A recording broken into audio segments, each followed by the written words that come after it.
یہ پورا انڈیا کا حملہ جو ہے اس کو بلاک یہ کیا. محاذ انہوں نے پھیلا دیا، محاذ جنگ جو تھا اس کو اسپریڈ آؤٹ کر کے. بیسک کیونکہ ٹارگیٹ لاہور تک پہنچنا تھا، تو جو انہوں نے مین جو ٹریک چوز کیا اٹیک کے لیے وہ پاکستان نے بلاک کیا. تو انہوں نے ایک آلٹرنیٹو ٹریک سے لاہور کے اوپر اٹیک کرنے کی کوشش کی، پاکستان نے وہاں سے بھی بلاک کیا. اور وہ جو خواب تھا کہ ہم لاہور پہنچیں گے، وہ خواب جو ہے ان کا بالکل ٹوٹ گیا.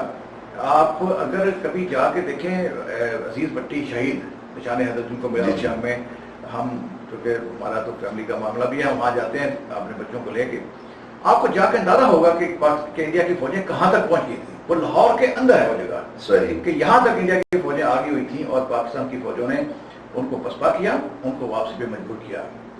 صحیح، بہت شکریہ. اس میں دوسری چیز بڑی خوبصورت بات ہے کہ پاکستان کے دفاعی ادارے سرحدوں پر ہر وقت جو کرنا ہے، اور فی زمانہ نہ صرف سرحدوں پر بلکہ سرحدوں کے اندر بھی وہ اپنی پوری تندہی کے ساتھ ذمہ داریاں نبھا رہے ہیں. اب اس یہ جنگیں جو ہیں بالعموم یہ کہا جاتا ہے کہ یہ اسلحے کے زور پر نہیں بلکہ جذبے کے زور پر لڑی جاتی ہیں. تو آپ کیا سمجھتے ہیں کہ تاریخ ہمیں کیا بتاتی ہے کہ ہماری افواج کا اس وقت جذبہ اور کردار 1965 کی جنگ میں کہاں کیسا رہا تھا، اور اس کی پیشہ ورانہ مہارت کیسی تھی؟ وہ بھی آپ نے بتایا بھی ہے. پیشہ ورانہ مہارت کی میں تھوڑی سی آگے بات کروں کہ جب انڈیا نے دیکھا کہ لاہور تک ہم نہیں پہنچ پا رہے اور پاکستان کی افواج نے ان کو بلاک کر دیا ہے، تو انڈیا نے پھر دوسرا محاذ چنا اور وہ تھا سیالکوٹ. اور سیالکوٹ میں ورلڈ وار 2 کے بعد جو دنیا کی سب سے بڑی ٹینکوں کی جنگ ہوئی ہے وہ وہاں پہ کیمپ کرنے سیالکوٹ کے بعد وہاں پہ ہوئی. لیکن پاکستان کی افواج وہاں بھی جو کرنا تھی، اور وہاں بھی ہم نے بڑی بری طرح انڈیا کو بلاک کیا بلکہ پسپائی پہ مجبور کیا کہ ہمارے پاس تھوڑا اسلحہ تھا، تھوڑے ٹینک تھے، اور ہم نے اپنے سے بہت بڑی فوج پہ جو آپ کا یہ کوشچن ہے کہ جذبہ کہاں تک کام کیا، جذبہ ڈیفینیٹلی بہت کام کیا. اور میں آپ کو بتاؤں کہ اس وقت جو پاکستان کے عام شہری تھے، جو فنکار تھے، جو کھلاڑی تھے، جو فوجی تھے، جو سپاہی تھے، جو گورنمنٹ امپلائی تھے، جو مزدور تھے، وہ سارے اس وقت پاکستان کے دفاع کے لیے افواج کے ساتھ تھے. اور پاکستان نے دونوں محاذوں پہ سیالکوٹ اور لاہور پہ انڈیا کو پسپائی عوام کی بھرپور معاونت اور مدد ان کو شامل موجود تھی. شور بالکل تھی. صحیح.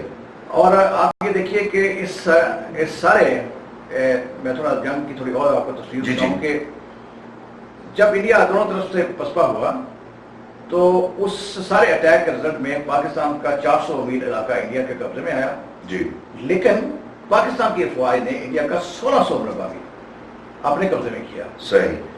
اور اس کی وجہ سے پاکستان کی ایک قوت جو ہے وہ سامنے آئی، اور 17 دن کی جنگ کے بعد یہ بالآخر اقوام متحدہ کے کہنے پہ یہ جنگ بندی کی گئی. اس میں ڈاکٹر صاحب میں یہ سمجھتا ہوں جب ہم جذبے کی بات کر رہے ہیں تو ایک طرف اگر جذبہ دیکھا جائے تو وہ اپنے اقتدار یا حوث سلطنت کو بڑھانے کا تھا، تو دوسری طرف جو علم بلند کیا گیا تھا وہ اللہ کی رضا کے لیے اور اللہ کے قوانین کے نفاذ کے لیے. اس حوالے سے تو یہ ایک بڑا میجر فرق نظر آتا ہے دونوں افواج میں. اور یہ حقیقت ہے کہ بحیثیت مسلمان ہمارا یہ عقیدہ ہے کہ ایمان ہے کہ جب آپ اللہ کی راہ میں نکلتے ہیں تو اللہ کی مدد شامل حال رہتی ہے. بہرحال یہ تو تھا ہماری افواج کے حوالے سے کہ ہماری افواج نے پیشہ ورانہ طور پر کیسے کیا اور ان کا جذبہ اور کردار کیا رہا. مجھے ہم نے بھی یہی پڑھا سنا ہے کہ 65 کی جنگ میں پاکستانی افواج نے نہتے لوگوں پر کوئی یہ کردار کے حوالے سے کوئی ایسا واقعہ کوئی سامنے نہیں آتا کہ نہتوں پر کوئی. جی جو آپ بات کر رہے ہیں نا کہ ہمارے ایک دیکھیں ہمارے ملک کی جو بنیاد ہے وہ مذہب اسلام، لا الہ الا اللہ محمد، اس نے وہ ہمیں وہ جو روحانی قوت جو دی ہے جو ہمارے فوجی کو، ہمارے عام شہری کو. اور آپ بڑی خوبصورت بات دیکھیں کہ اس وقت ہمارے یہاں ملٹری گورنمنٹ تھی جی، اور جنرل موسیٰ کی قیادت میں پاکستان کی فوج کا ساتھ دیا تمام پارٹیز نے جی، اور پولیٹیکل پارٹیز اور سیکٹر آف جنرل بلا امتیاز پاکستان بنیادی محور فوکس کیا. اور اس کو ہم نے 1965 کی وار کو ہم نے ون کیا. یہ پاکستان کی ایک فتح ہے.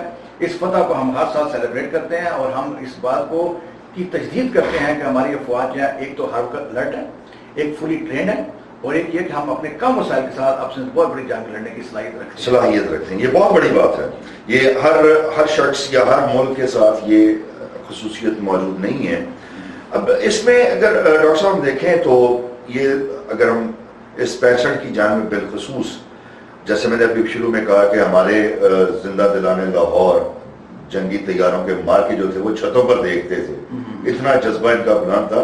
اس میں عام شہریوں کا کردار اور جذبہ اس کو آپ کس طرح دیکھتے ہیں, اور وہ کیا وہ جذبہ ابھی ہماری قوم کے اندر موجود ہے؟ لاہور شہر پہ حملہ ہوا اور لاہوریے تو ویسے زندہ دلانے لاہور, اور مجھے لوگ بتاتے ہیں کہ لاہور میں جب اوپر سے دشمن کے جہاز گزرتے تھے تو لوگ چھت پہ چڑھ کے پتھر مارنے کی کوشش کرتے تھے. اتنا وہ جذبہ تھا کہ میں بھی اس فوج کا پارٹ بنوں جو دشمن کے خلاف اپنا کام کر سکے. صحیح. تو جنرل پبلک نے بہت بھرپور سپورٹ کی اس جنگ میں اپنی فوج کی, اور یہ پرابلی ایک بہت بڑا فیکٹر رہا ہماری فتح میں اور ہماری فوج کی جیت میں. اچھا, اس کے ساتھ ساتھ ایک بہت بڑا کردار رہا فنکاروں کا.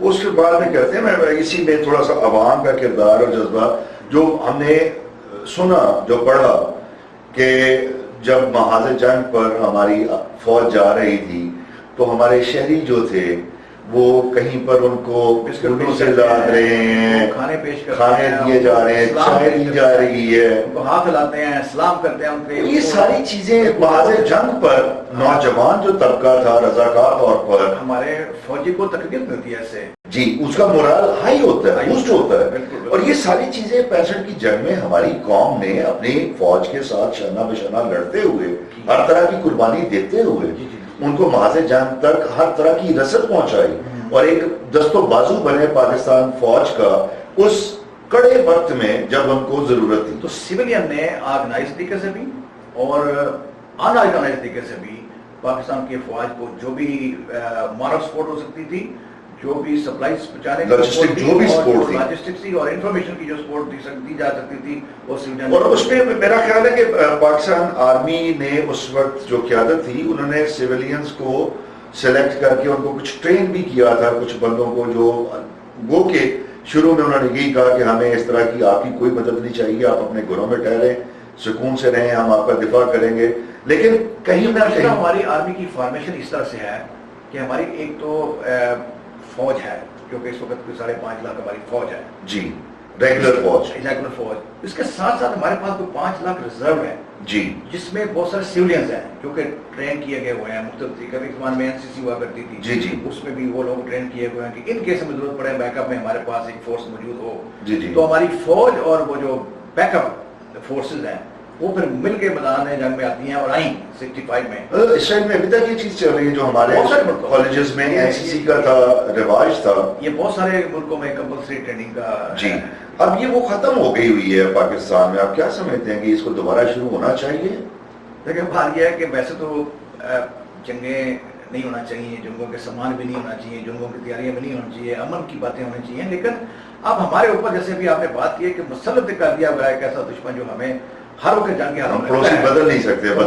ہمارے لیے آپشن کوئی نہیں کہ ہمارے اوپر تیاری میں رہیں. جس میں NCC بھی شامل ہے, جس میں ہماری عورتوں کی تیاری بھی شامل ہے, جس میں ہمارے مزدور کو بھی سکھانے کی ضرورت ہے. یس, وہ ایک وارز جو ٹیکٹکس ہیں ان کے متعلق نو ہاؤ اویئرنیس ضروری ہے اس صورتحال کا مقابلہ کرنے کے لیے. جی جی بالکل. اچھا, اس کے علاوہ جو سب سے بڑا رول جو کردار 65 کی جنگ میں رہا, جس نے ہماری افواج کو, ہماری قوم کو, جن کے دلوں کو ہم وقت گرمائے رکھا, وہ اس وقت کے فنکاروں کا ایک بہت خوبصورت کردار, بہت لازوال بے مثال کردار جو تاریخ میں کہیں نہیں ملتا اور شاید آئندہ کسی اور جگہ پر ممکن بھی نہ ہو کہ اس طرح وطن کی محبت میں ڈوب کر ایسی دھنیں اور ایسی شاعری کی گئی جو آج بھی انسان سنتا ہے تو اس کے رونگٹے کھڑے ہو جاتے ہیں, اور ایک مرتبہ انسان اسی کیفیت میں چلا جاتا ہے جیسے وہ بذات خود محاذ جنگ میں موجود ہے. تو آپ ہمیں بتائیے کہ اس میں آپ کا کیا خیال ہے کہ اس وقت کیا صورت ہے؟ ہمارے فنکاروں کا بہت اہم کردار رہا ہے سارے پروسیس کے اندر.